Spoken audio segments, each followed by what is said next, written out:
Hi everyone, thanks for joining us at this special webinar on Latin America.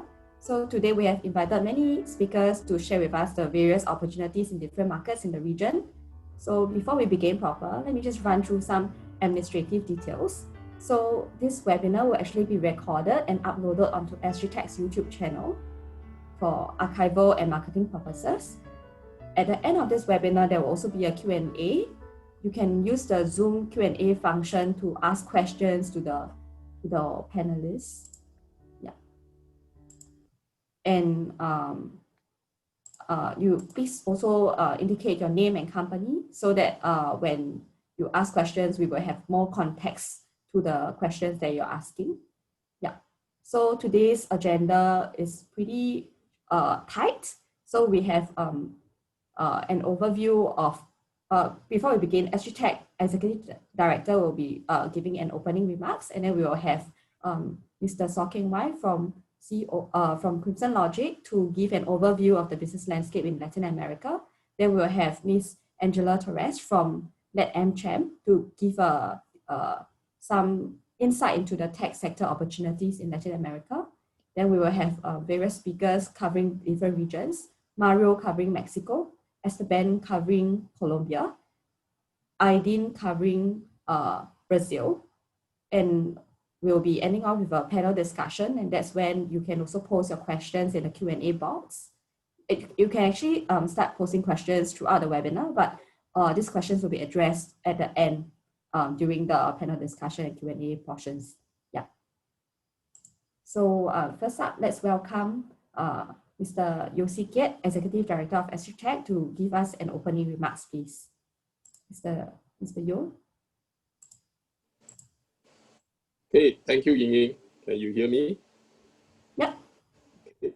Good morning, everybody. For all those that are dialing in from Singapore, and a good evening to our friends from Latin America that is participating in this session together with us. It's my pleasure to welcome you to this webinar on navigating Latin America opportunities for Singapore tech companies. As some of you may be unfamiliar with Agritech, let me share with you briefly what do we do. Agritech is a trade association in Singapore set up to represent and champion the interests of the tech industry here. With a rapidly evolving technology landscape, we strive to create an ecosystem that anticipates trends and develop sustainable initiatives to strengthen and grow the industry. Currently, we have close to 1,000 members, ranging from startups to SMEs to MNCs. And to coordinate the needs of the subsectors within the ICT space, we actually have within our association industry chapters and committees supporting the various strategic and emerging sectors. Some of this includes AI and high-performance computing, cloud and chapter, as well as smart nations. Our series of Go International webinars, in a recent internationalization survey conducted by Agritech, we found that there are members of ours who are opening to the Latin America market. In fact, the region is highly digital with an internet penetration of more than 100% and more than 650 million internet users. Increasingly, the connected consumer base provides a prime market for tech companies to test new products. Brazil, for example, is home to the 5th largest population of internet users worldwide. And along with Mexico, the country is one of the top global markets for Facebook, with Facebook regularly using Latin America for testing new products before even bringing them to the United States and the other markets. Now, let's not forget Mercado Libre. More than 47% of Latin American internet users buy from, compared to just 16% via Amazon. So that says a lot for the vibrancy of the online space in Latin America. The intent of our Go International webinar series is to continuously engage our companies on the topic of internationalization amidst this current COVID-19 pandemic. Market diversification is important for participating companies, and essentially it helps to protect against bottom lines with against these regional specific events. It is also helpful for gaining access to valuable talent. The Go International webinar series aims to help fellow ICT companies learn about navigating different territories, including Latin America, of course. We will be working with consultants and partners, like our friends from Latin America today on the panel, to deliver bite-sized contents on different markets. The diversity and cultural similarities throughout Latin America, along with increased connectivity, growing middle-class consumer base, and market gaps are creating an ideal environment for developing new services and finding new customers. I'm confident that today's session on Latin America will be an interesting discussion about the various tech opportunities present in the vast market. With this, I wish all of you a fruitful webinar ahead and have a good weekend. Thank you. Thank you, Mr. Yo. Okay, so now let's go on to our first agenda of the day. It will be a presentation by Mr. Sokin Wai on overview of the business landscape in Latin America. Mr. Saw, please. Thanks, Ying.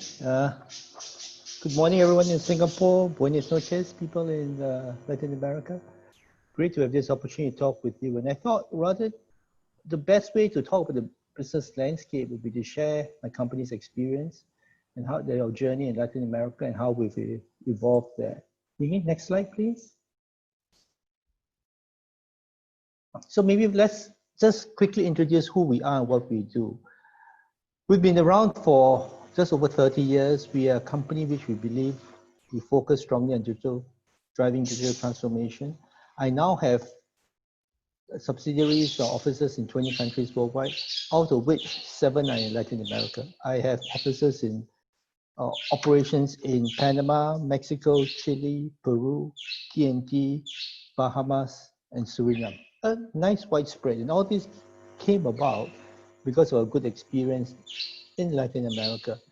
We do projects all over the world in over 40 countries, and I think we focus primarily in, next slide, trade and digital government services. I mean, we were started up as a company to focus on improving trade in Singapore. We built the world's first single window in 1989.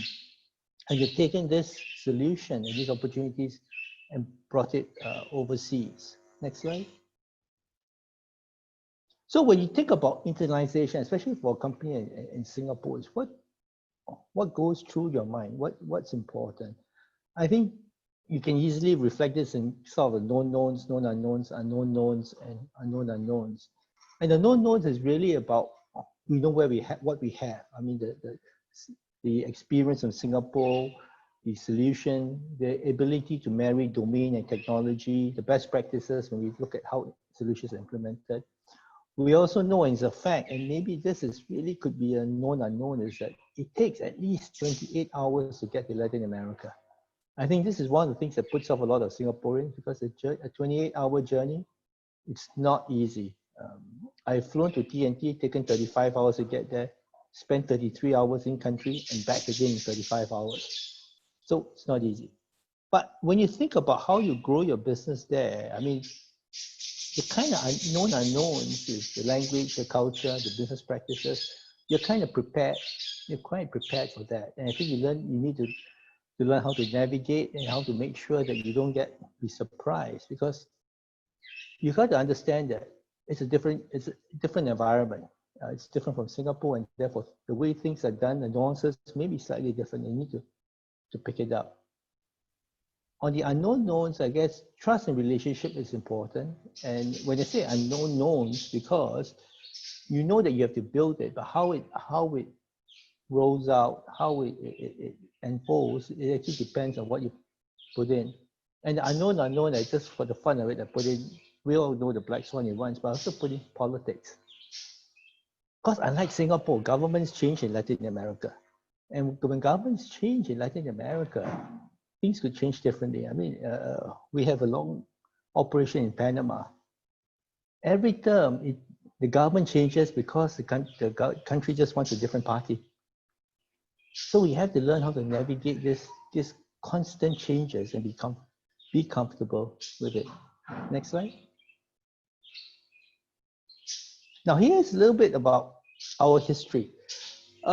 We got into Latin America by chance by winning a project with the Panama Canal in 2003, 2002, 2003 was an international tender. I think we were alerted to the opportunity by ESG and we participated, and we're glad that we won.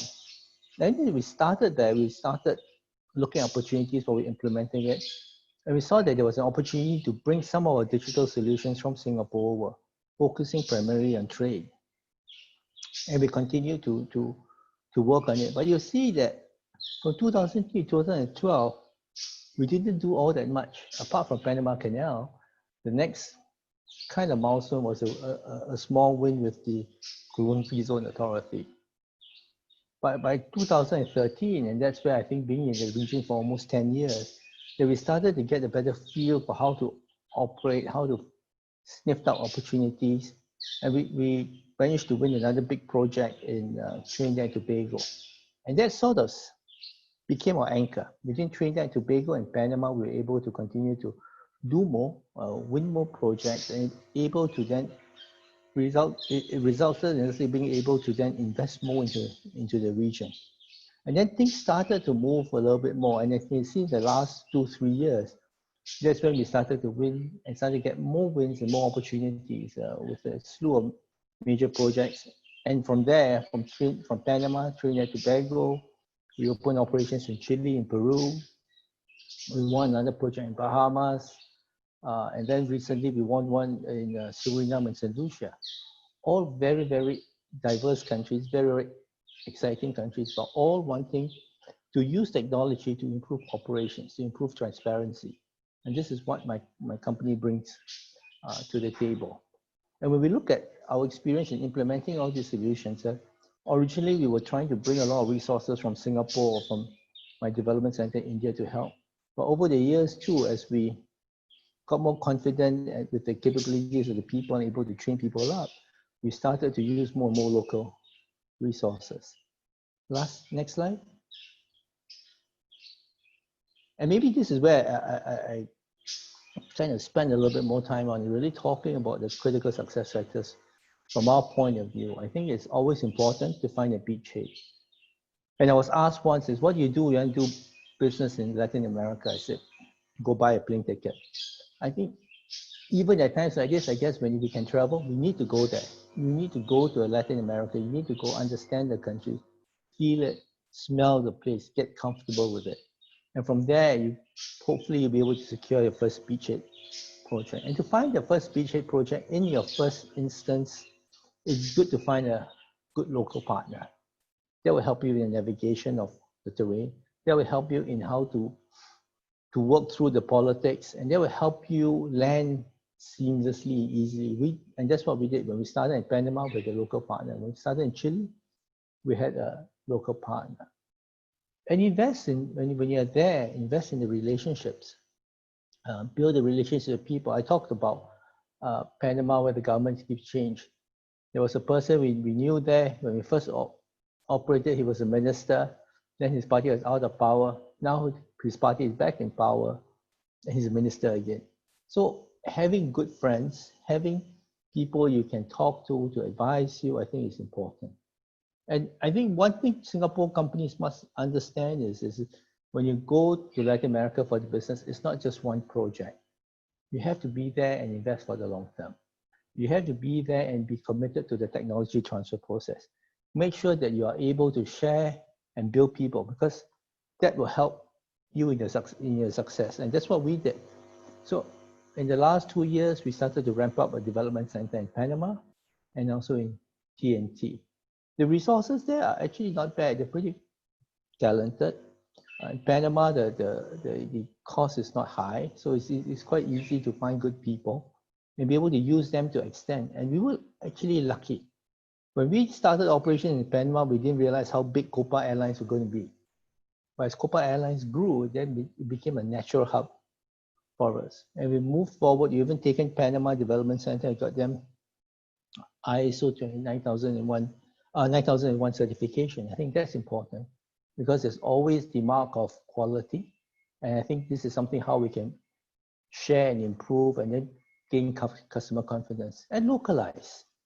We have over 40 staff in Latin America now, and we have 4 foreigners, 2 Singaporeans, 2 Indians. And eventually the 2 Singaporeans will be pulled back to Singapore. Because I think we just realized that with this COVID situation is you really don't have to be in country. You can help manage your operations and you have enough time. We've been there since 2003, so 17 years to build up identify capability, identify talent. So we have a good pool of local people ready to take over and take the business on. And finally, for all Singapore companies, I just need to re-emphasize the fact that this is not Singapore. When you go there, don't expect things to be like Singapore. Things work slightly differently. So beware of the nuances, and then be prepared to be agile, be prepared to accept the situation, and then be prepared again to take a long-term view. I think if you do that, you will have a great experience in Latin America. Thank you. You can close to the last slide, which is a picture of some of my staff and the areas where we're in. Yeah, thank you, Mr. Back to you, Yin. Yeah, thank you. So today's webinar is actually organized together with our Latin America Chamber of Commerce. So we will be passing over the time as well to Ms. Angela Torres and also her colleague Philip to continue the rest of the webinar. Ms. Angela, please. Yeah, thanks so much, Jing, and of course, thanks so much, Kenwai, for your presentation. I would like now to introduce our next speaker, Angela Torres. Angela is the founder and executive director of the Latin American Chamber of Commerce in Singapore. She's a specialist in economic diplomacy, fostering business and investment relations between Latin America and Southeast Asia, using Singapore as a hub to access the region. Prior to founding LATAM CHAM, she worked in several banks in Colombia, France, Denmark, and Singapore as a lawyer, advising credit derivatives structures and Basel rules implementation. Angela, the floor is yours. Hi, thank you very much for the time, and Kenwai, thank you very much for the presentation. I know it has been a journey for Crimson Logic to go to Latin America. So I would just like to give you a very brief introduction to what are the opportunities that lead into Latin America if you are in the tech sector. Next, please. First, I have to say that the readiness for the infrastructure is there. So we have up to 53% of the mobile internet penetration in Latin America, and 4G infrastructure covers 82% of the population. Also, there is a, next please. There is a readiness of the population itself, and they are tech savvy. If you see, Brazil ranks fourth largest country using Facebook. There is many applications that Facebook will launch only in Brazil as a test bed. And most of Latin American population lives in urban cities, up to 82%. Next, please. So the sectors that are more where we can see a lot of opportunities in Latin America is fintech, edutech, health tech, and agritech. For fintech, there's 3 countries that pretty much they are representing together all the companies in fintech available in Latin America. Brazil, Mexico, and Colombia are the leaders. They represent 69% of fintech companies. The opportunities in Latin America, they are massive and large because a lot of the population do not have access to bank accounts and financial services. So you can see, for example, Colombia, it's an example of it, between 34 to 41% of the adult population has access to bank accounts, and they're about similar to other countries, probably with the exception of Brazil and Chile, which they are on a high level of 7 to 8% in Brazil, and that's pretty access to banking accounts, and that's pretty much because of the large fintech companies that has been launched in the last years, like Nubank. Next, please. The other sector, we have a lot of opportunity, and of course with COVID-19, it has only accelerated this. It's edutech. So Brazil and Mexico are the biggest countries in terms of population in Latin America. And there is a large need of edutech. As you know, we are having now probably the longest quarantine times with the coronavirus in Latin America and in some of these countries. So schools is still closed. So the more the students will be demanding of these tools. Brazil, it's a very specific case because actually the largest students are form public schools, and yet that represents 85% of the market. And yet public schools do not use virtual tools, if we can say that. And but we are seeing that probably after COVID-19 and during this time that's going to change. A lot of it is for political reasons. There's a lot of lobby that many of these companies that produce the books do have in the country. But once a shift is made, the opportunities will be massive. In Mexico, of course, always a very large population.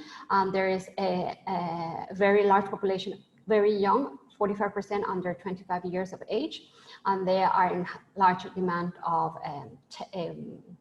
apps and applications just for learning. Next, please.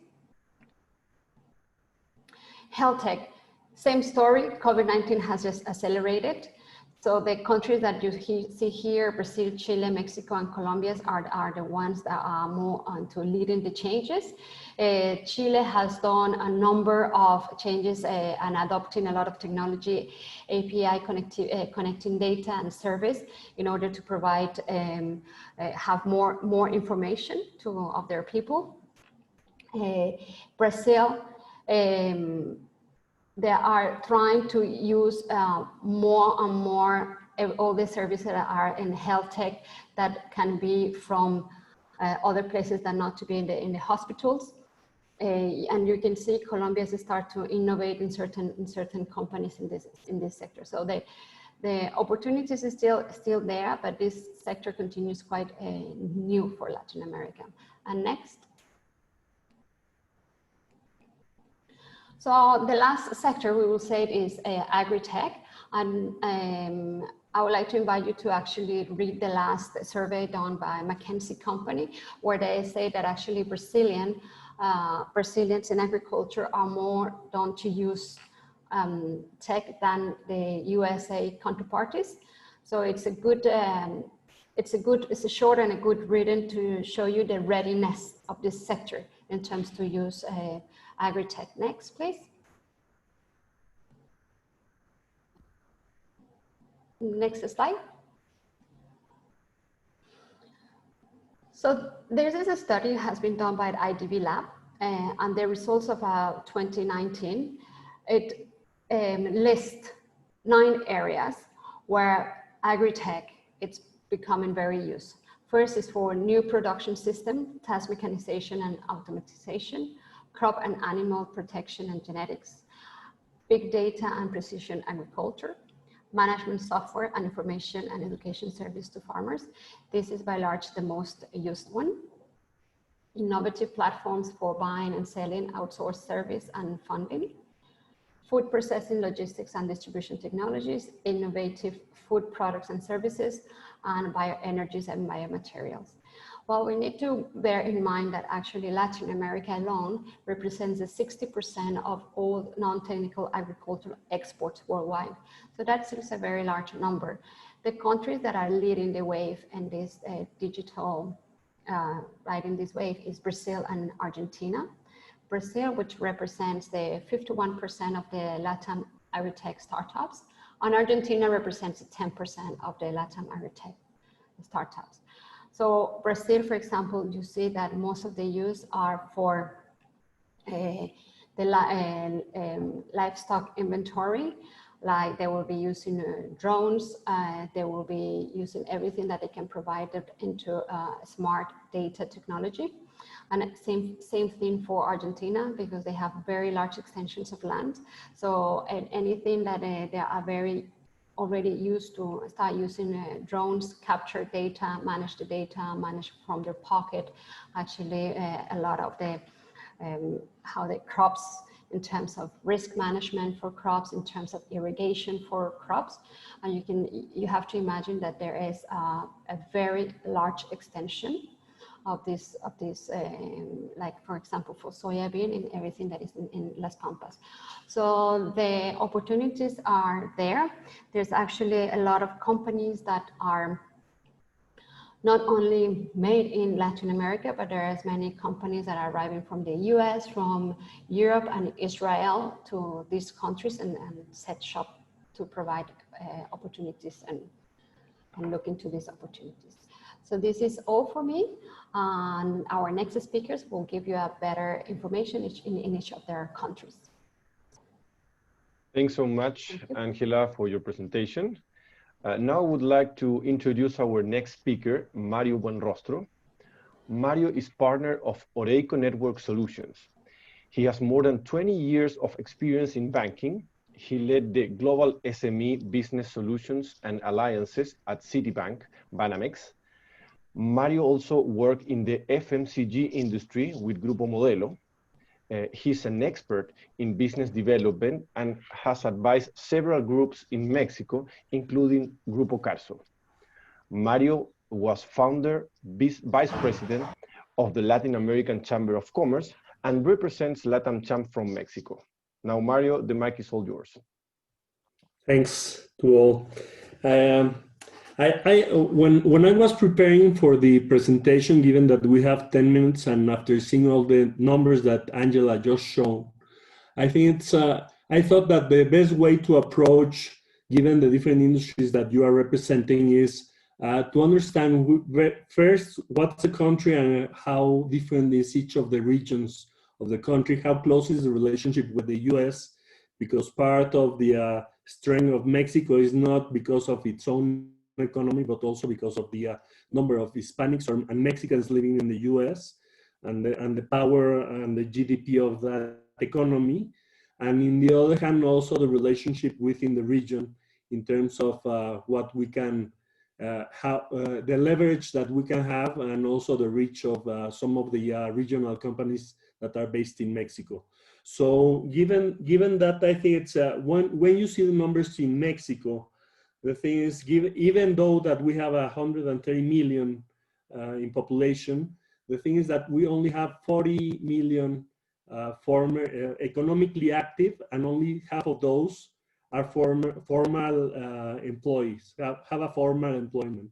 So the thing is that you have 20 mid-sized cities, 3 big cities, and in those you have, like in most developing countries and also in some developed countries, most of the opportunities and also the big chunk of wealth in the country. And also it's the regions that are leveraging on the opportunities of free trade, and also are the businesses that are growing the most, and also the companies linked to this or family members of the owners of these companies are the ones that are leveraging and also developing all the technology initiatives within the country.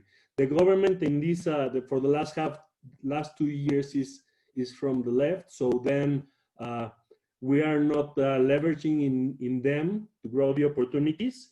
But let me just give you a little bit of a sense of what's going on in terms of technology. I think it's what before they were saying that it's really important to have a good partner, and also to have someone to advise you, someone to trust, given that the culture is so different in Latin America and mainly in Mexico compared to other countries and other regions, and most, if we compare it to Singapore, that you need to cherry pick which is the best partner that you can work with. Let me give you a little bit of a sense of what's going on. If in technology, if we start speaking about manufacturing, it's one of the key segments. It's 80% of the production is sent to the US. So I think the thing that we are focusing here is, if you want to be in consumer products or in manufacturing, then we need to pick which are the key players, and most of those are global players that are settled down in the border, the US-Mexico border.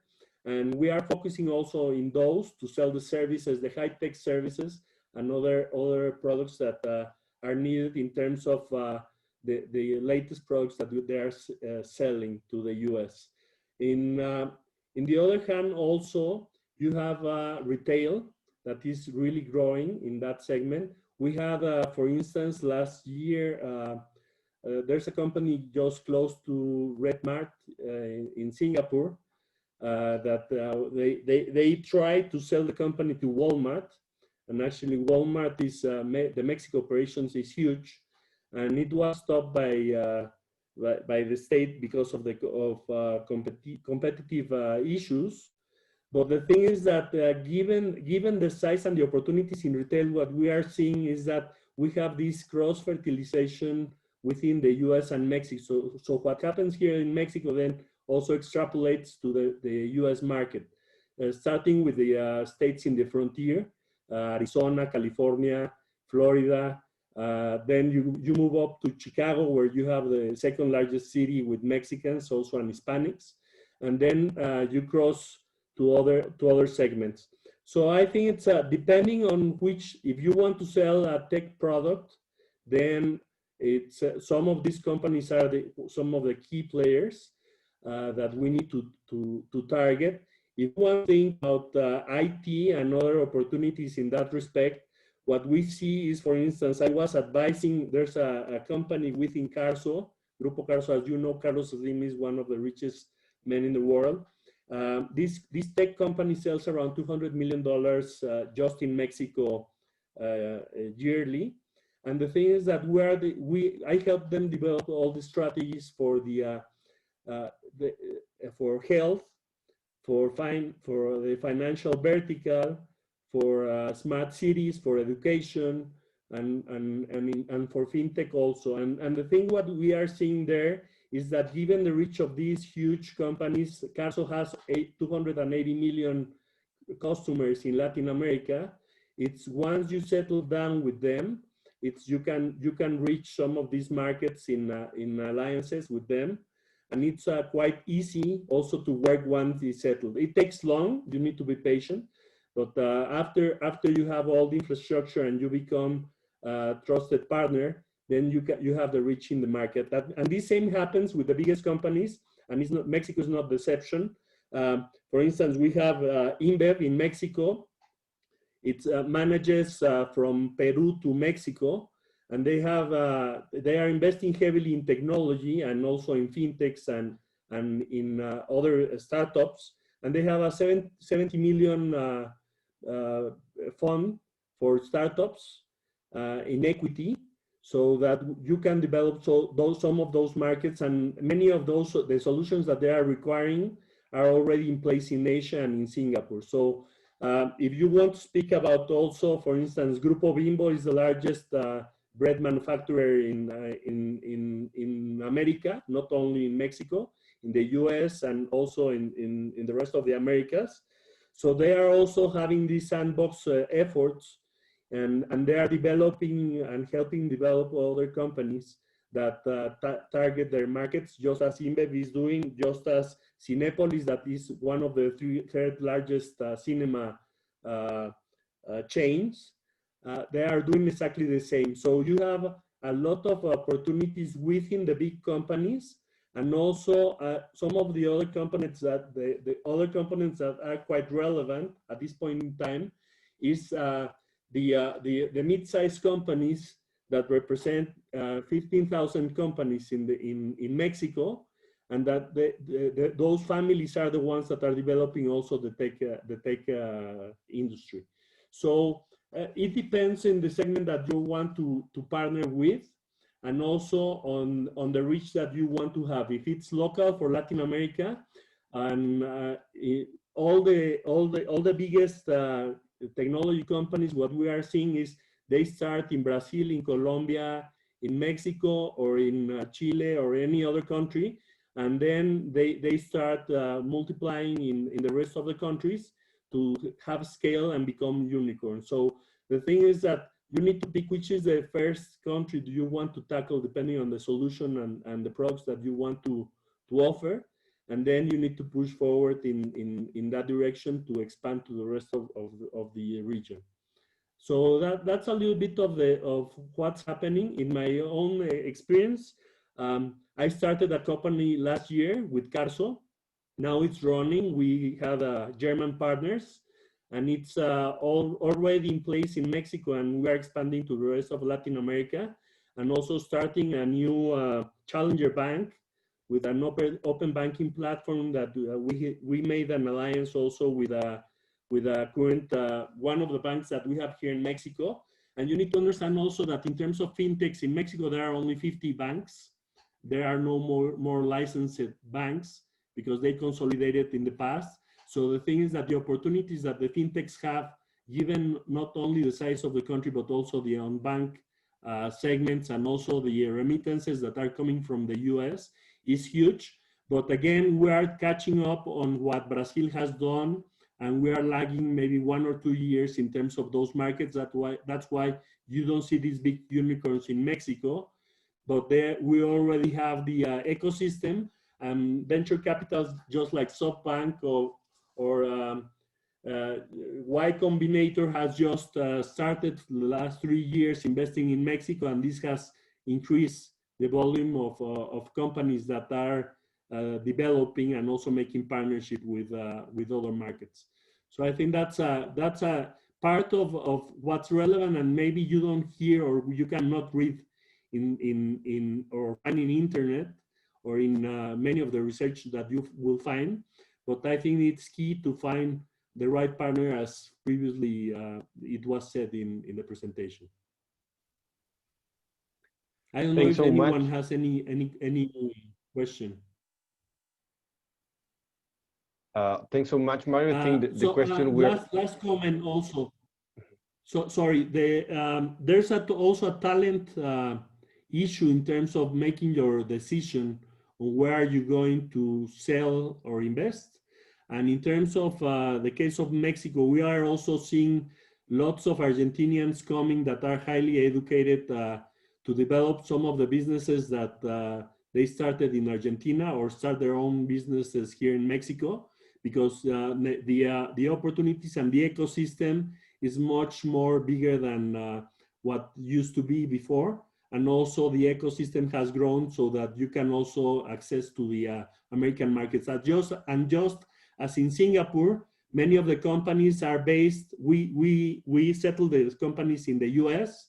So you have the legal strength of the US, so that the venture capital funds are open to invest with the confidence that the company is under the the US legal system. So I think that's some of the key components. All right, Mario, thanks so much for your presentation, all the data you shared with us. Regarding the question, please send all your questions through the Q&A box. We are trying to answer all those questions at the end of the presentations. Let me now to introduce our next speaker, Esteban Velasco.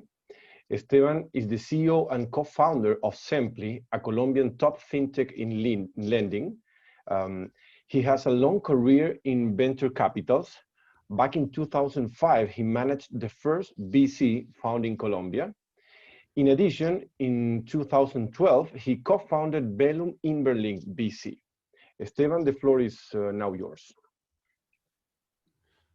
Thank you very much, Felipe, and thank you very much for SGT Tech and Latin American Chamber of Commerce for the invitation.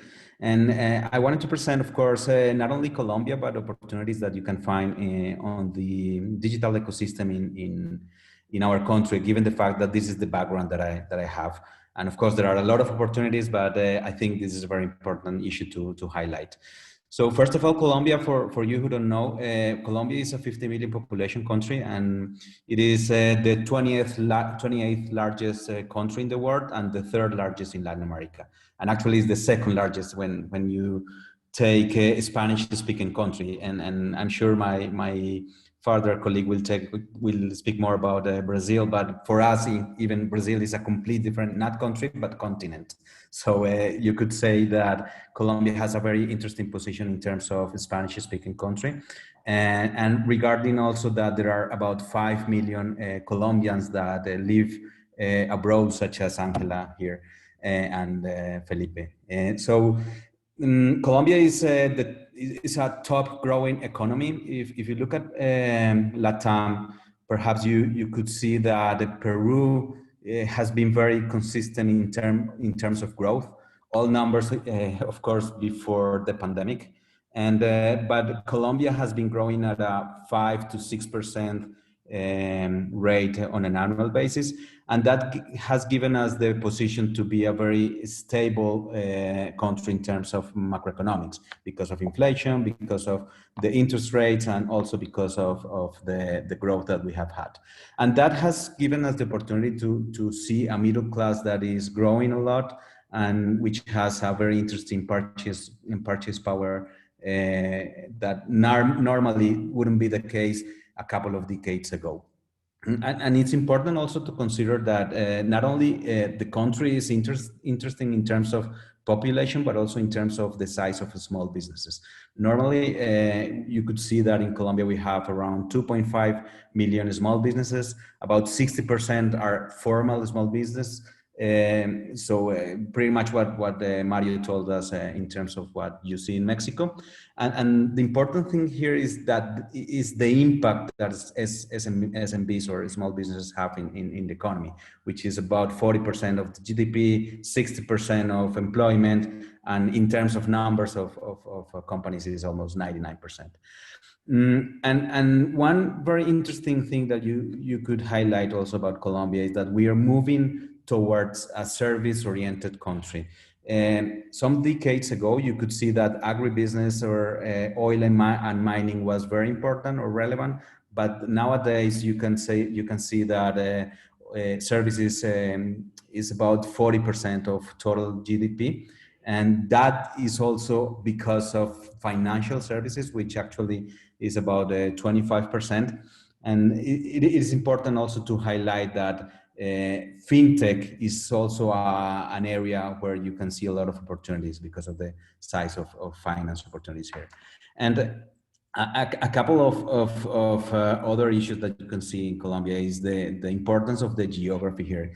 We are like 3 hours flight from Miami, 4 hours from Mexico, a couple of hours or 1 hour from Panama, a couple of hours from Lima in Peru. So we are like in the equatorial zone when it's very easy to move around, which is important also to consider when you're making business. And the second part, and I'm sure all my prior panelists have said that, but it's important to highlight this, the importance to have a local partner when you're considering to invest in a region such as Colombia.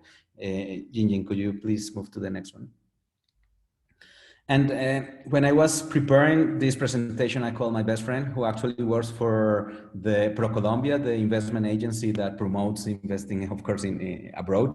And he gave me like 3 different PDFs with all the macroeconomics, but then I began to think, what if I tell you more about my experience, which is investing actually in startups and in small businesses? And this is what I'm trying to present here today. So as Felipe mentioned, I had the opportunity to open the first venture capital fund dedicated 100% to digital startups. We invested in 23 companies or startups, and we were able to allocate, along with several co-investors, more than $75 million. And given the fact that small businesses are actually needing loans in order to grow, we created Simply, which is a fintech, the largest fintech in Colombia in terms of SME lending. And we have been able to allocate over $35 million through to thousands of small businesses in our country. Next, please. So given this this context, I like to highlight that there are 2 main investment opportunities in Colombia when you think about digital and when you think about startups. The one thing that is important is information, and I'm sure this is not only the case for Latin America, but all over the world. I mean, we're looking at opportunities about data analytics, small business productivity, sharing economy, which is huge, actually, sharing economy. When you look at a country where there's a lot of informal employment, so people normally out in the streets could have 2 or even 3 different ways of revenue sourcing. And sharing economy is very relevant in a country such as Colombia. Education also, and Colombia has been a leader in Latin America in terms of education. And when you look at a second area is well-being. how do we have an impact in the investment that we make? We can have an impact in financial inclusion, in health, in smart cities, security, of course, comprising smart cities, and sustainable agribusiness. And one thing when you think about impact is also trying to understand how can you align the SDGs, the Sustainable Development Goals worldwide with the investment that you're doing, especially when you want to have a return, not only a financial return, but also an impact on the ecosystem that you are. That is important, at least from my perspective, and I'm sure I'm looking at a lot of opportunities in impact investment in Colombia. So next, please. So one thing that we try to mix is how do we invest in startups in digital as well as in financial inclusion, so and education. So here are 5 examples of startups that are really having a great success in our country. And just to give you these logos, perhaps some of them you don't know them, but Rappi is the leading super app in LATAM. They have been operating in 9 countries so far, and they're the first unicorn in Colombia. I'm sure most of you would think that to be unicorn is very sexy. I like to think more about rabbits, which are real actual businesses building interesting tech. So when you have a lot of rabbits, actually, you could see that there are several $100 million, $200 million, $300 million valuation company instead of having $1 billion valuation company.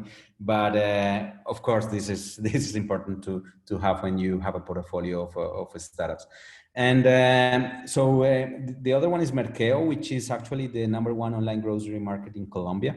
And I received a report last week, actually, which was amazing. They actually are selling more than the incumbent player here in Colombia, which is the French brand Casino. And we also have, on the internet as e-commerce. We also have in education a platform called Platzi. Actually, they have more students than any other university in the region. They're all over Latin America, Spanish-speaking Latin America. And a couple of fintechs, Movi, which is the leading cash account manager for consumers, and of course, not very humble, but from my side, but I put here our company Simply, which is, as I mentioned before, the #1 online lending platform for small businesses. Next, please. And considering fintech, fintech is very relevant as Angela mentioned before. There are currently, this is the report for 2020, there are currently 220 different startups. And fintech is not only about lending, it's about wealth management, insurance, and I'm sure you all know about it. And remittances also is very relevant for all the Colombians that are living abroad. But this is the 3rd largest ecosystem. And remember, and Mario said that it's important, Mexico has very close ties with the US. Brazil, as I mentioned before, is a completely different continent. They have an economy that is very strong by themselves. So being in a position of Colombia for investing is interesting, because you don't have the size of Peru and Chile, which are smaller, but you have a sufficient amount of small businesses and population to offer any type of product or services. And fintech is receiving the largest portion of VC, and lending within fintech is the most relevant. And to finish, next please, I wanted to present Simply as an example. So we created Simply in the year 2017. We do loans from $5,000 to $100,000 for small businesses that normally have annual revenues from $50,000 up to $1.5 million a year. When they have revenues above $1.5 million, they are well served by financial institutions. But the real problem and opportunity for us is that what happens to those companies that are having revenues below $1.5 million. So normally they are rejected by traditional banks, or even though if they get a loan from a traditional institution, they do it through a very frustrating borrowing experience. So that's the opportunity that we found out there's a lending gap of financing of about 5x and the size of what we have studied and alongside with IFC, which made the study, is that the opportunity here is for $63 billion, which is huge, actually. And our purpose, of course, is to disrupt the ecosystem, the financial ecosystem, and become the #1 challenger bank for this segment. So this is my presentation, and I'm very open to answer any other question that you have. And of course, you can find me on LinkedIn or Twitter, and also I can send you back any answer.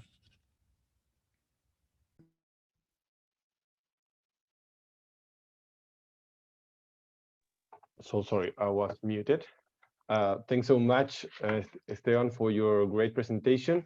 Our next speaker is Aiden Ilhan. Aiden is a Brazilian serial entrepreneur with more than 20 years of experience in strategy, internationalization, and financial services. As an economist by training, he's a specialist in applying market intelligence and analytics into businesses, being personally involved in over 100 projects globally. Since 2012, he has focused in developing business in Southeast Asia and South America. He currently consults with SMEs, MNCs, and governmental boards. Aiden, we are hearing you now.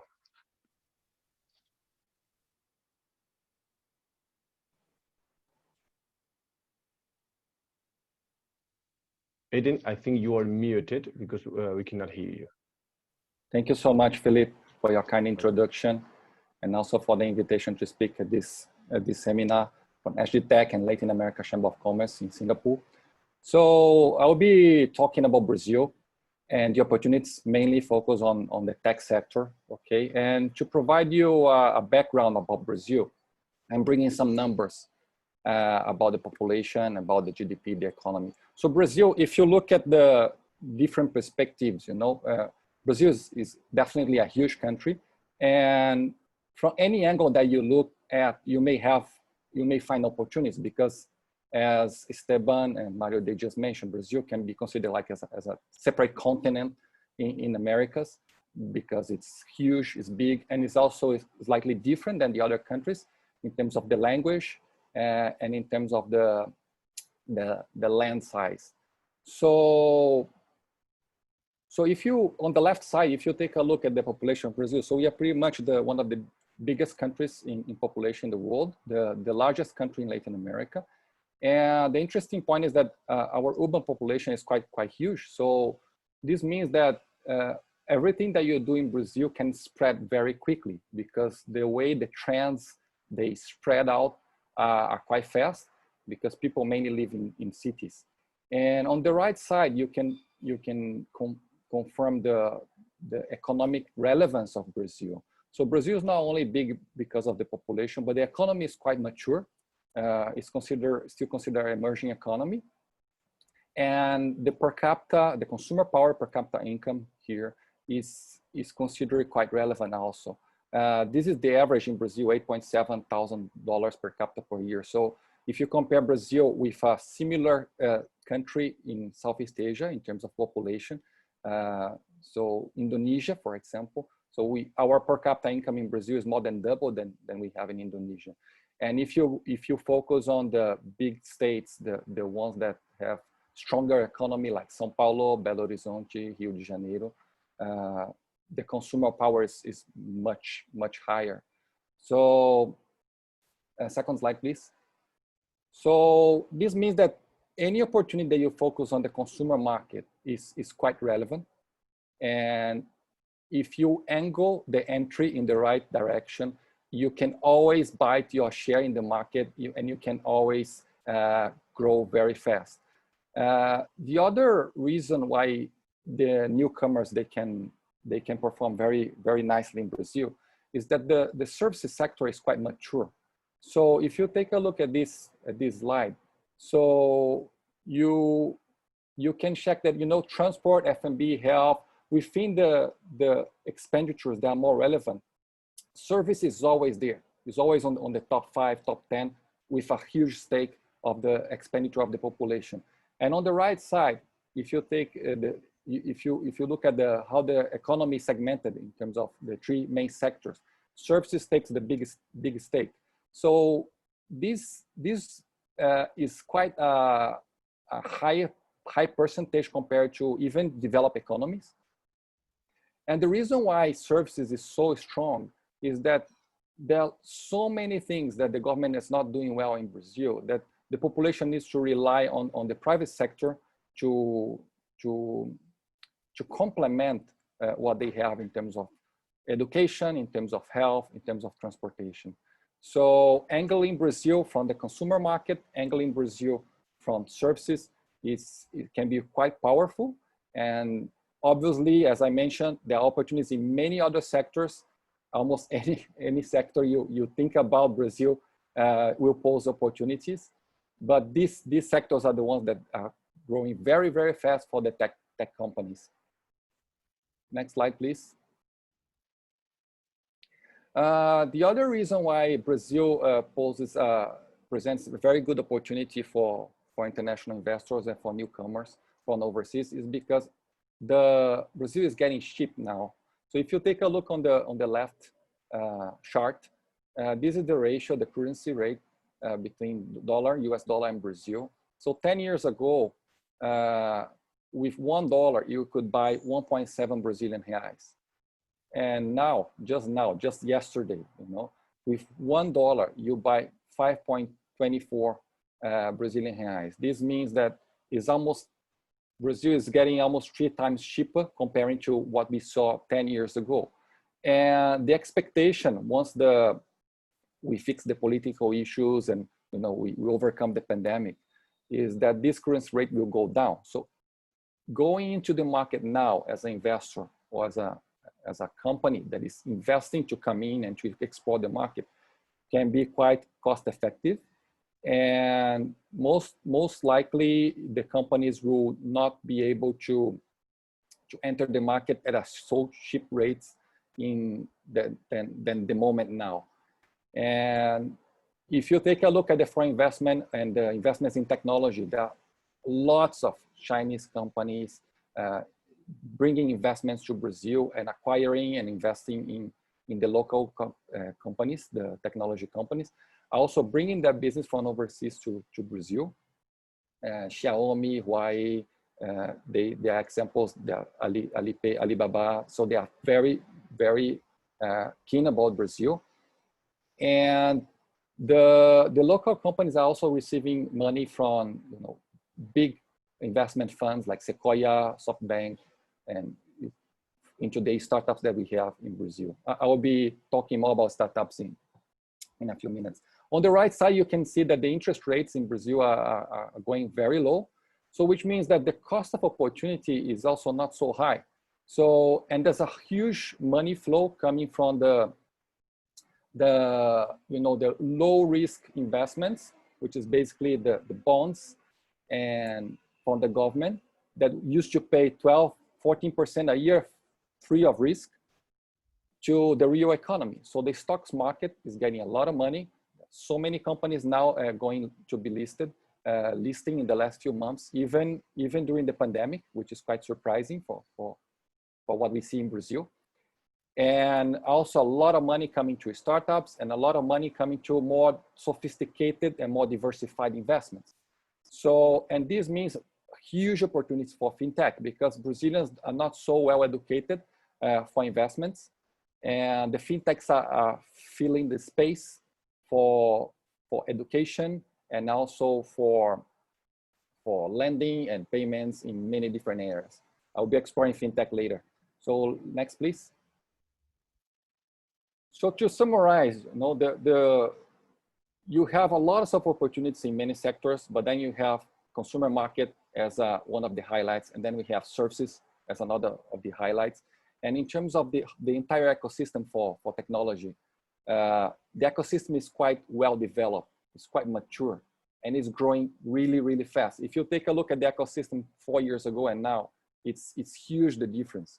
And every day you see new companies coming in, new investment, and the growth rates of these newcomers is really, really huge. So consumer market is growing, The middle class is already very relevant, the middle and the upper class. Over 70% of the population is already under the middle to upper classes. Urbanization's rate are quite high, so these make the adoption of technology and the trends, the new trends, very, very fast. So it's incredible how fast can be when you just introduce a new app, a new concept, a new way of doing things. In Brazil, the population quickly adopts. One example is Facebook. Facebook is testing with WhatsApp. The first country in the world where they are testing the payment features of WhatsApp. So we'll be pretty much similar what we see with WeChat and even Grab in Singapore. They are testing now in Brazil, and was the first country because it's one of the biggest WhatsApp users in the world. And connectivity is quite well settled. So technology, the internet access, the 4G network, so makes it also very easy for the population to adopt the new trends and technologies, even in the countryside. The banking sector is extremely developed. It usually was a little bit concentrated in the past, but now is more diverse with the fintech trend. And the one thing about Brazil is that, because of the concentration, the service level of banks used to be quite low. So, and when the fintechs start spotting that the customer experience with banks were horrible and the market was hugely concentrated, lots of investment is started to come, and the fintechs, they just exploded. And in 3 years, for example, there's a bank called Nubank. It was one of the first mobile banks in Brazil. The first investment of Sequoia in Brazil. They became a unicorn, one of our first unicorns, also with over 15 million accounts. It's quite huge for such a concentrated sector. The institutions are quite robust. And in Brazil, we have a very risk-taker, creative, innovative, entrepreneurial class. And these are the ones that are leading most of the tech companies in Brazil. So it's a quite well-educated manpower supporting the growth of these companies. And the leaders, they are quite amazing risk takers and creative people. So that's another reason why things can grow very fast. You can quickly start hiring people. You can easily find talented people in Brazil. And recently, because of COVID, everyone is working online. So you don't need to source from manpower in the main hubs, the main cities like São Paulo and Rio anymore. You can source from anywhere, and the companies are working pretty much like in Singapore, 100% online. They don't need to meet, and it has been working quite amazingly. Next, please. So, but Brazil also has problems, right? So we have huge political issues. Housing is a problem. We have all these infrastructure issues, a lot of complaints from the population about the government. And we have been alternating the last few years, just leftish to rightish parties leading the country. So this means that, and the elections were quite splitted, almost 50-50. So it means that half of the population will be complaining about the government that is there, and the other half will be complaining about the opposition. So this is another challenge that is presenting, because the Brazilian population used to be quite conniving with the politicians, and now they started to complain quite aggressively. And basically, it also follows a trend of social networks, easy to communicate, easy to bring people together. But there's a lot of noise around the internet, fake news all around. So there are many startups also in the social field that are addressing these challenges of, how to make the information more consistent and to overcome some of the challenges. So if you enter Brazil, the message here is that you have a natural barrier that will protect you, because most of companies coming from outside, they feel, oh, Brazil is quite a complicated country. It's not easy to overcome the challenge that you have there. But if you really do your research and you plan the entry point and you find a local partner that will support you, a knowledgeable one with their own network, this will be a protection, and you'll be protected in a 200 million people market that is quite huge and is quite mature. So finding a way to overcome the obstacles, the challenge that we have in Brazil is already a high-speed express lane for you to grow there, because there are not so many companies that are able to overcome to these challenges comparing to the size of opportunity that we have, that Brazil presents.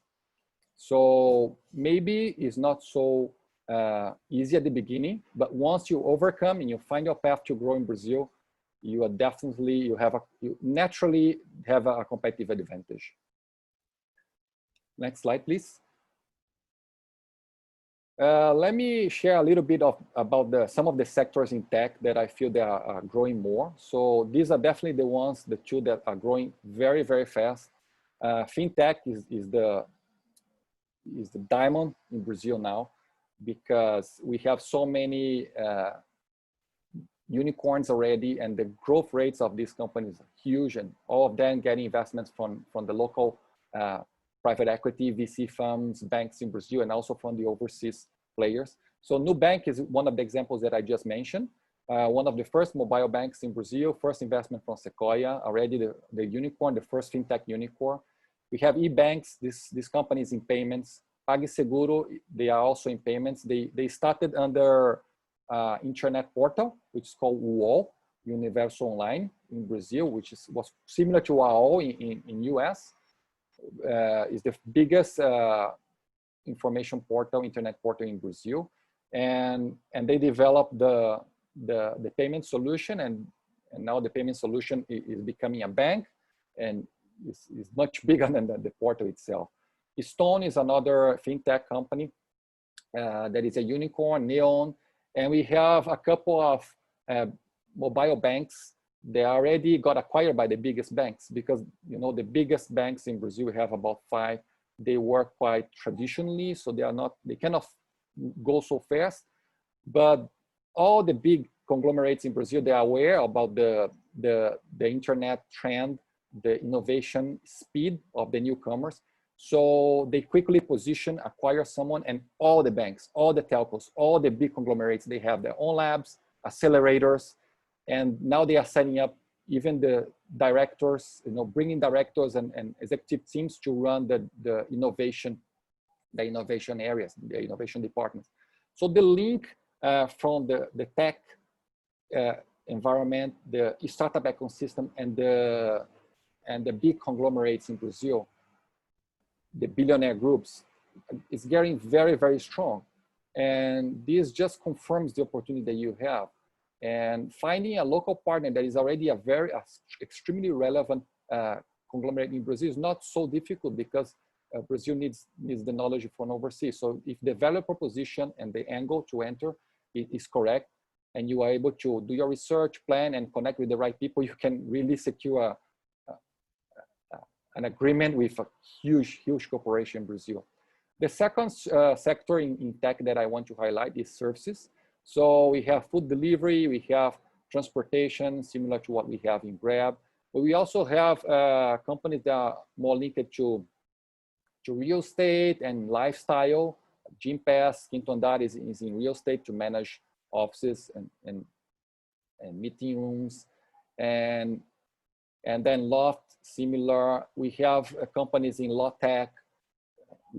Paperwork in Brazil is quite huge, so the opportunity to make it simple to SMEs and startups, all the legal requirements, the management of documents, is quite important.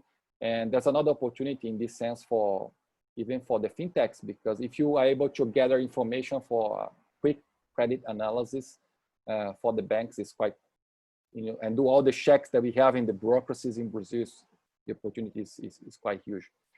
So fintech and services, these two are definitely the ones that are growing much faster in Brazil. Next slide, please.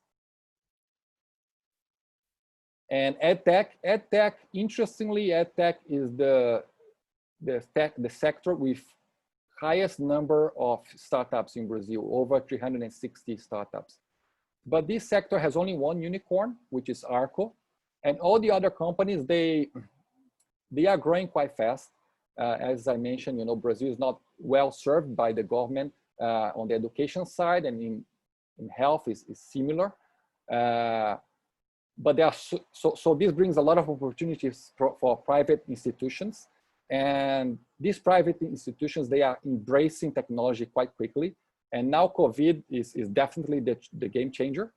The schools in Brazil are closed for over 6 months already. So it's interesting that they open the bars, they open the beaches, they open parks, they open cinema and malls, but schools are still closed, probably opening next week. So these e-learning based systems will be very, very strong for Brazil. And everything that is linked, that is serving now the private sector, is growing very, very fast in terms of education. Is the biggest sector in terms of number of companies, but also one of the lowest for the startups in terms of the invested amount. So I feel that investors they will still realize very soon, they will realize that, the huge investment opportunity that you have in the tech sector. And lastly, okay, we have opportunities in Agritech, gaming, virtual reality, machine learning, automation. So on the right side, I have some examples. Wildlife is a gaming company. It's the first unicorn in gaming that we have in Brazil. We have virtual reality companies. We have crowdsourcing, customer engagement companies. So everything that can tag along with services goes very well. Everything that tag along with consumer has a huge opportunity in Brazil. Education, health are the ones that are coming strong, not as fast as the first two, but it's coming. And then you have all the rest that we cannot neglect, definitely. Agritech, manufacturing. The angles to enter should be more specific, maybe not such a huge opportunity for Singaporean companies or companies in Southeast Asia. Not so easy to enter because the technology in agriculture is quite well developed in Brazil, but the adoption in this kind of sectors in Brazil is also is lower than in the consumer, the services sector. So maybe you need to be a little bit more patient. And the agreements in some of these sectors, they rely on the government. So, and the government is lower. Getting better, getting faster, but the priority is still on the telco and the financial services sector. And with the open bank and with we have something like Pix now, which will totally disrupt how we do payments in Brazil, similar to what we see here in Singapore as Pay Now. So yeah, so that's all from me. I'm leaving my contact. Next slide, please. So if you have any questions, you want to contact via email, via LinkedIn, via chat, you feel free to reach out. And thank you so much, Ing and Felipe. So I pass back to you. Thank you. Thanks so much, Aiden, for your great presentation and all the data you shared with us. Super interesting. Now we are moving into the last part of this webinar, our panel discussion moderated by Ángela Torres. The panelists will be Juan Franco, CEO and co-founder of Paymentes, and Benjamin Lai, Latin America Regional Director Tech in Enterprise Singapore. Please, Ángela, the mic is yours.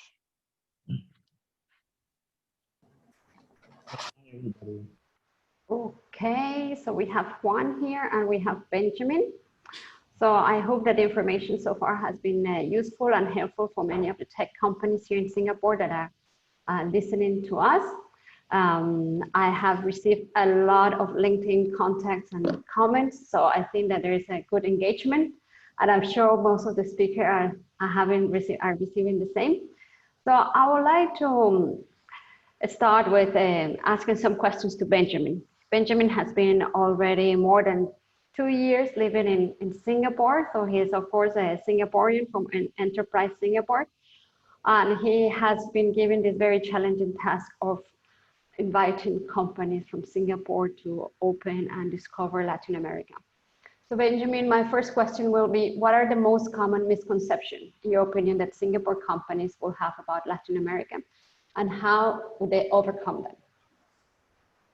So I've been in Mexico for the last about 1 year and 2 months. And I would say that there are two big misconceptions and one developing trend. The first misconception is insecurity. So a lot of us, we watch Narcos and we think that that is what is happening now, but that actually happened decades ago. Any risks that exist in this market can be managed. And especially for the tech sector, the areas that you would physically be in have significantly less risk. The other big misconception is the size. So from Singapore, we are very used to 3 to 4 hour flights to most major cities in Southeast Asia. Latin America is a huge region. The flight time, for example, from Mexico to Sao Paulo is 10 hours. While there are only 2 main languages, it is not a homogeneous region. Culture is not the same from country to country, and every country has its own characteristics and business culture. And the last one I would say is a developing trend, one that is good or is a positive development for Singapore tech companies who want to enter the market. So it used to be very difficult to get calls and you have to come down for face-to-face meetings. But especially now in the tech and innovation space and the post-COVID norms, it's easier to get responses even from large corporates. And with COVID, the world is flatter than before. So the differential between doing BD in Asia versus doing BD in Latin America has decreased. Thanks, Benjamin. Yes, indeed, there's a lot of misconceptions on one way is to go there, or another way is to actually listen from entrepreneurs and very successful business people in the region. So therefore, I would like to invite Juan to this panel. So Juan is Colombian. I would say that more than Colombian, he is Latin America. He has been all over. He was living before in Miami. He is the co-founder and the CEO of one of the most successful payment system, Paymentes, a payment gateway in Latin America. And he actually now lives here in Singapore. He moved to Southeast Asia and started up his other business already launched in Vietnam, very successful. So Juan, I would like to listen from you and based very much on what Benjamin said, the misconceptions that we have about Latin America. Based on your experience, how similar are we, Latin America and Southeast Asia? If you can draw a parallel in both regions, what do you think are those similarities that could help us to get into each other regions? Thank you, Angela. Hi, everyone. So basically, I would say that they are very different and very similar. And let me give you more perspective about it. So in terms of size, I would say number of people between Southeast Asia and Latin America are more or less similar. In terms of geographic size, as Benjamin said, Latin America is huge. I mean, from Mexico to Buenos Aires or to Sao Paulo is 10 hours flight. However, the region, Latin America, is a multi-country based region, very similar than Southeast Asia, which means that when you see Latin America as a whole, yeah, it's X number of people, this is the potential market, but it's a combination of 5 to 7 countries, I would say, at least. And basically each country has its own regulation, its own reality, its own currency. So very similar than Southeast Asia. I mean, when you see Indonesia, when you see Malaysia, when you see Vietnam, I mean, everyone is different. So whatever that works in Vietnam maybe doesn't work in Indonesia. It's the same in Latin America when you compare Ecuador and Brazil, or when you compare Mexico and Brazil. So it's a multi-country region, similar than Southeast Asia. It has its own challenges. I would say that in terms of big challenges that you will find in Latin America, I mean, there is corruption at some levels. Taxation is very difficult in countries like Brazil. So if you want to open an operation in Brazil, taxation is very difficult. You see the political parties issues in Latin America, left and right, and you see, you know, a lot of conflict in the economy and in the country. So going back to the point, I think that they are very similar. I think there is a multi-country based region. I believe that technology adoption are in the same stage. Is young population. You see a lot of young people in both regions. But in Latin America, we have, you know, some challenges, and I believe that that's the main difference. Thank you, Juan. You just mentioned Latin America is a very large region. Totally agree with it. There is different realities in many of the countries. There is nuances among them. But for those attendees that would like to enter into the region, how would you identify what are the countries that would be the hotbed to start a journey in tech in Latin America? Okay, so we are talking about tech. You need to really understand if your main market is Brazil, if you really want to go first to Brazil and it's your main market, I would start in Brazil, in São Paulo. If your approach is more multi-country, I would not do it in Brazil because Brazil is so huge and everything is about Brazil that you lose perspective outside of Brazil. You know, I'm Colombian. I was born in Colombia, educated in the US, but I have been living in Brazil for almost 7 years. So I understand what is Brazil about. So if you want to develop Brazil, go to Brazil. There is no better place than Brazil. If you want to have a multi-country approach for Latin America, I would not do it in Brazil. I would consider other countries, and I would say it's between Mexico City, Bogota, or Buenos Aires. Buenos Aires losing momentum because of all the political issues and economical crisis. So Buenos Aires 10 years ago used to be the place to be. I believe that nowadays I see actually a lot of talent and skills leaving Argentina, leaving Buenos Aires. So I would consider between Mexico and Bogota would be my two selections in a multi-country approach. In a Brazil approach, São Paulo as a place. And I say São Paulo, not Brazil, because Brazil is big. So you don't want to be in Recife, or you don't want to be in Porto Alegre. You want to be to start a business and all that. You want to be in São Paulo, I would say.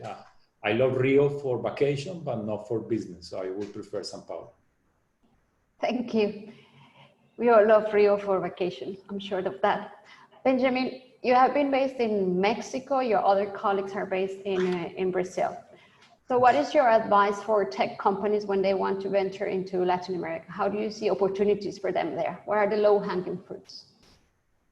I think that Singapore companies should take two things in consideration. Their plans. First, one has highlighted the similarities between Southeast Asia and Latin America. But I think it goes beyond that also. It goes into consumer sophistication, as well as digital and payment infrastructure. Southeast Asia is quite similar to LATAM in this aspect. And in fact, Southeast Asia might just be a few years ahead. So what this means is that solutions that you have that work in Southeast Asia are very likely to work in America and are at the correct price point for the market. The other thing is Latin America wants to tap on Asia. That's why Juan is in Singapore. So if you have a track record here, that would also help you to reach out to Latin American corporates as well as startups.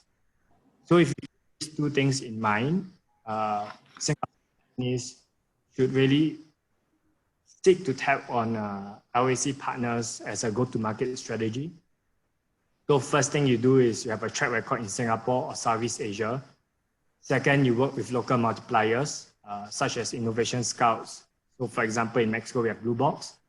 One of the VCs that we've been working a lot that has invested into a Singapore company called Dimuto and has helped Dimuto to expand into other parts of Latin America. They are called Latin Leap. They also do soft landing.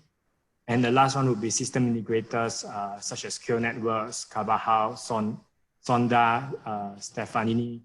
And of course, all the speakers here today could potentially be your partners for Latin America. And the last one I would say, if you already have a market in Southeast Asia, how about trading access with your potential LAC partners? So trading Southeast Asia access for LAC access. Thanks, Benjamin. Juan, I go back to you because you are this entrepreneur that I'm always amazed. You came on your own to Southeast Asia. You set up your shop, you travel around, you left a very comfortable life in Miami, come here, travel around Southeast Asia and decide to go on Vietnam. And actually you set a shop on your own. You run the company on your own. You didn't come here to meet partners and then start it. But if you look the other way, going to Latin America, what would be your advice to these companies that are here to go to Latin America? Would you go on your own, look around and start your own business? Or would you go there around and look for actually partners? What would you think is the strategy to go to if you go to Latin America? I think that, going into Latin America with a partner makes sense. I think that that's what most of the people will answer. Makes sense. It's going to help you. It's going to help you with all the challenges. You can navigate better the market. However, I have not done it that way. When I started my operation in Brazil in 2007, that became the largest game publisher in Brazil, and then I sold it, I did it by myself. And everybody told us at that moment, Brazil is a very complex market. You need to have a local partner. That's what makes sense. That's what everybody says. But we didn't do it in that way, and we were very successful. And again, we are now facing the same in Vietnam. Vietnam is a difficult market. Let's put it in that way. The first conversation that I had when I talk with somebody about Vietnam and what we are doing is the same. Is you have a local partner? So going back to your point, I think that what it makes sense is having a partner, yes. However, there are people that have done it with a partner and they have been successful on that, and that's my case. So I would say it depends, but if you want to play safe, maybe get a partner. The point is that you need the right partner. It's not that easy. Finding a partner could be more complicated for me than finding a wife. So you just need to be careful, and you just need to understand better your partner. I would say that before becoming a partner, let's start with a commercial relationship, and then you need to know more about the partner, and then you decide to really sign something together. But just be careful with the partner that you choose. Yes, sometimes it's better alone than have bad company. That's for marriage, so also for business. And Benjamin, you have been there and following the journey of some companies from Singapore in technology that are out there making their inroads. Can you share some of their stories of their experience, how they managed actually to get into this market? In the recent years, we have seen more traction in fintech, followed by blockchain-related companies. I would say these two are the areas where we have seen the most Singapore companies enter the market. So for fintech, we have companies like Niam, Tiger, PundiX, Liquid Pay. In blockchain, we have Gets, PundiX, Dimuto. And there's also one very notable entry, which is in the arena of esports, which is C Group. From what I understand, Latin America is becoming a very important market for them due to the demographics that we have over here. Beyond the companies that have landed and have seen success, I also now am seeing a new type or a new trend of digitalization / automation of X. So automation of certain types of processes or digitalization in for example, the automotive industry. There's been increasing interest from Singapore. I think this is also because of our drive for productivity.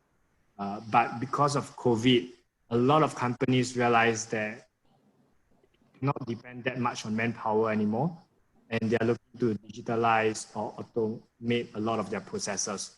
So these are the areas where we see a lot more interest and traction from Singapore company. Thank you very much, Benjamin and Juan. I think due on time, we will be closing this panel and this webinar. In my name and the name of Agritech, Latam Chairman Agritech, thank you very much for the time. Thank you very much for the audience to log into it. And I think we have some questions. So if I spare 5 extra minutes, Felipe can go through some of these questions, taking advantage that we have a very high profile level of speakers. All right, let's read the questions. Just give me, okay, I cannot see the questions. Oh yeah.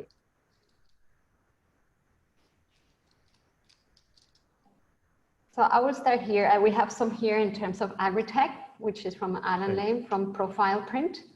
So the question is, in digital food fingerprint, we see that the Agritech industry is rapidly growing in Latin America. How ready are the growers, farmers willing to adopt digital solution? If I might, I'll throw these questions to Aiden, coming from Brazil.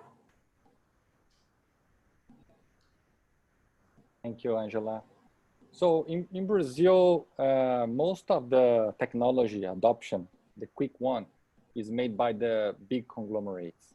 So the point is that, you know, technology has been there. Brazil is one of the biggest agricultural countries in the world. So technology is not new for them. But obviously, there are lots of things in IoT applied to Agritech, to agriculture, lots of technologies, new technologies coming into drip irrigation,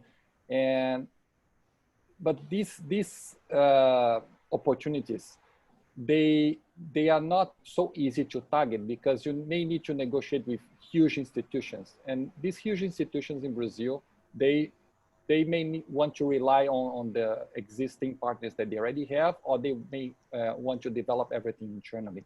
So if you really want to come in via the Agritech angle, similar to what we can see in manufacturing.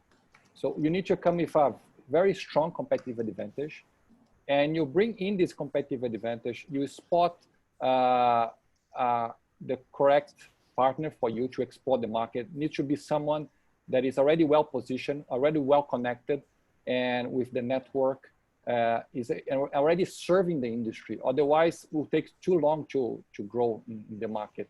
You know, if you come alone, you try to articulate your value proposition alone to the open market without having a local partner, so it will take forever. And Brazil is a slow country in terms of the decision making. And if you are coming in alone, you know, with language issues, this distance that we have from Asia to Latin America to Brazil, it will be really tough. Brazil is quite a closed country, not only because of the language, but because Brazilian companies, they see lots of opportunities from inside. So they feel they don't need really to get opportunities from outside. So the value proposition that you bring needs to be quite strong. And obviously, if you bring investment, then it's a totally different game, because you can always partner someone, M&A with a local company, or invest in a local company, and then you build from there. So the advice is to carefully understand the market, okay, find a local partner, understand the competition, and really spot what is the competitive advantage that you'll be articulating in the market. This value proposition needs to be localized, and not only to Brazil, but for any other countries in Latin America. These countries are, you know, we have Argentina, Colombia, Venezuela. Venezuela has different issues now, but these countries are quite strong in agribusiness, and they are all adopting technology in different ways according to the crops that they nurture, they grow locally. But going alone or going, you know, without the preparation, the proper preparation will really be frustrating. I believe Brazil, Colombia, Argentina is all the same. The other topic, the point that you need to be careful is in countries like Argentina, for example, they're a little bit more influenced from the government in sectors like agriculture. So you need to understand what is the entry point, what are the barriers that goes through the government, and carefully know how to understand how to overcome that. When we advise companies to go in countries, complicated countries like the ones in Latin America, we always advise them to let the local partner to handle the local issues. So you don't want to be involved with all this bureaucracy and even sometimes, corruption. So let them handle themselves. You should yourself to focus on the delivery of the solutions, on what you do better. And because, learning how to handle bureaucracy in Brazil and in countries like Argentina and most countries in Latin America will be extremely painful. Thanks, Aiden. I think that most of the question has been answered, though we had several about one, taxes and agreement between the Latin American countries and Singapore. So I'd just like to mention that you can look into the latest NAFTA agreement. There are several provisions about digital economy that you can look into it, which that will help you. And then also check into the last digital economic partnership agreement that was signed between Chile, Singapore, and New Zealand. There are several countries in Latin America that are looking into it and they want to adopt it, such as, for example, Peru. And we have also heard that Mexico is in its way to want to be part of DIPA. So you can look into it because that will definitely help Singapore companies to set one set of rules in terms of digital economy when entering to these countries. And the other questions that we received, several of them, it's about finding the right partner. So, well, we're not matchmaking set up like Juan put it. It's like as hard as finding a wife or a husband, which we totally agree. But whatever we can do from Latin American Chamber of Commerce in order to introduce you partners, which normally large groups, companies that we have been having a relation before, that we know the way they work, and rest assured that we can always create an introduction. We have done for a lot of our companies members and companies, and many of them which are also speakers here. So we will do it anytime. And I'm sure that we work very in connection with Enterprise Singapore and the Latin American embassies that they will also be willing to support. Benjamin, if you want to add something about Enterprise Singapore. Yeah, so we have two officers, one in Mexico, one in Brazil. We stand ready to support Singapore companies in validating and understanding your partners. Sometimes we are not able to do it by ourselves, but we have the MRA, which is something that you could use to hire a firm like PwC, and it's really not that expensive over here to do some due diligence on these kind of partners. Okay, thank you very much. So I think we come to the end of this event, and thank you very much to all the speakers for their time. And those in Latin America, well, good evening. Yeah, thank you very much, Lei and Chen, for organizing this event with us and all the speakers for presenting and sharing insights today. I see some common themes between Singapore companies and also the markets of the market opportunities in the Latin America region, namely fintech and blockchain. So as Agritech, we are an association that can help to do some of the business matching as well. So we have regularly conducted business matching events for our Singapore companies for various markets, and we are open to do one for Latin America as well. So at the end of this webinar, there will actually be a survey that pops up. So please indicate your markets of interest as well as your sectors of interest, and we can help to curate specialized activities and invite you to join us. Yeah, and of course, we will also like to invite the support of Lei M. Chen also to curate some of these activities for our members and also your contacts as well. Yeah. Thank you all. Thank you. Stay in touch, Thanks, everyone. Bye. Bye. Have a great weekend. Bye.